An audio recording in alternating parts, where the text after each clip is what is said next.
Shot and killed mid-morning at a storage facility, and police and a woman shot and killed mid-morning at a storage facility, and police say it appears to have been an act of vengeance.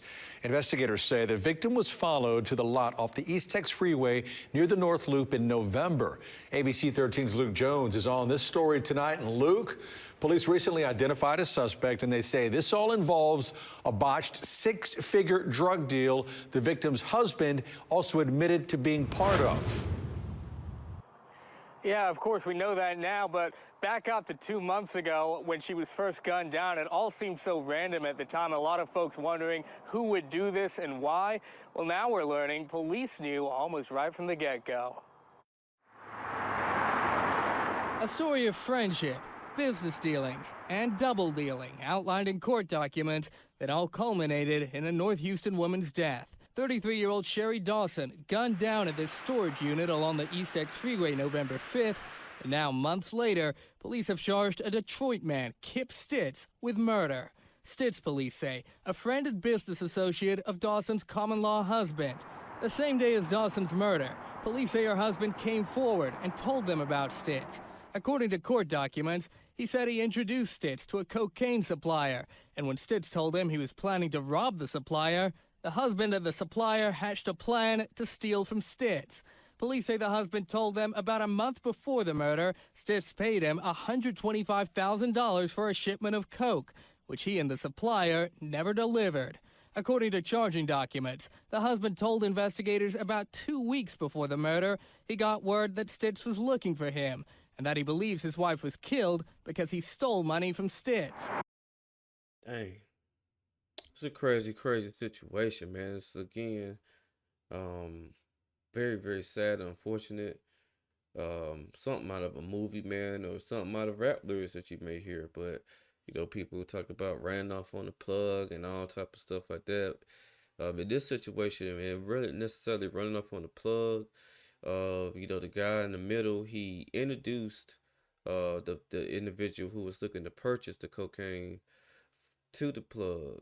And so, you know, then the person who was looking to purchase the cocaine let the middleman know that he was going to rob the plug or the supplier.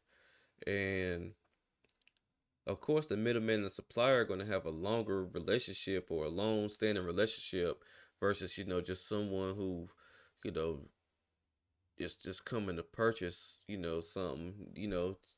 So he told the supplier, and the supplier and them, they made like a opposite play of robbing the guy just for his buddy, you know, just taking his buddy.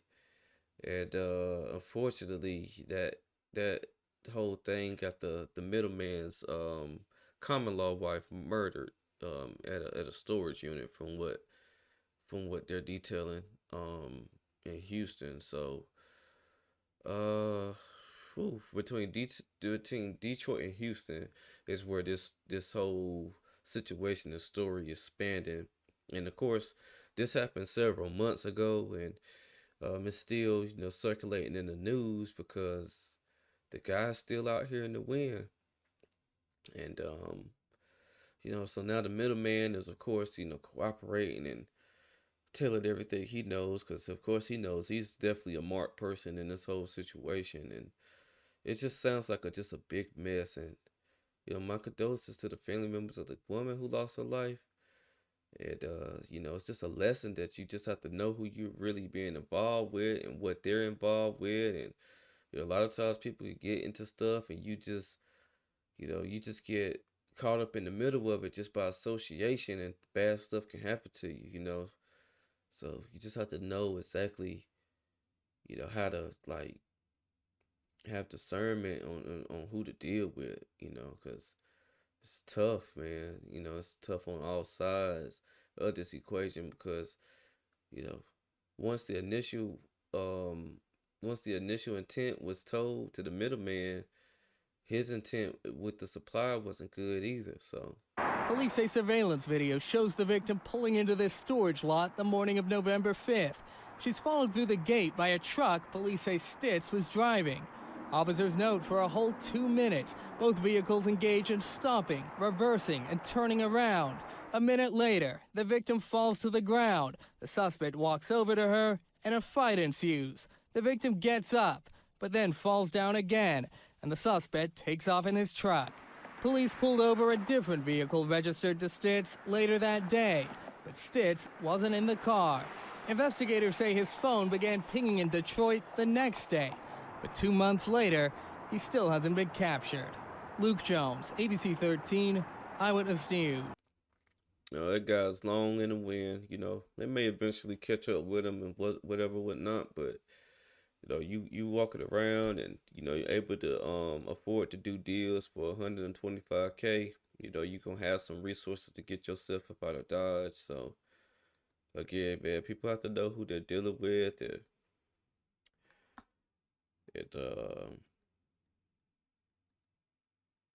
yeah, so they introduced him to the supplier, and then they were gonna steal his money in retaliation. Kip paid him 125K. So you just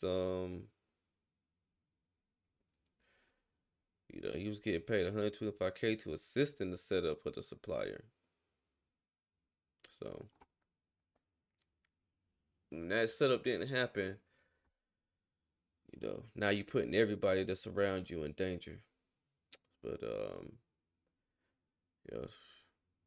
we'll just have to see what becomes of this, because like I said, this story is a few months old, but it's unresolved, so they're still reporting on it. But let me know what y'all think about this whole situation in the comments. I'm sure y'all more than likely heard this story or seen other news clips on this story. Let me know what y'all think about it in the comments. Make sure you hit a like on the video for the algorithm, and also make sure you subscribe to my channel. Again, this is Justin Paul. Peace.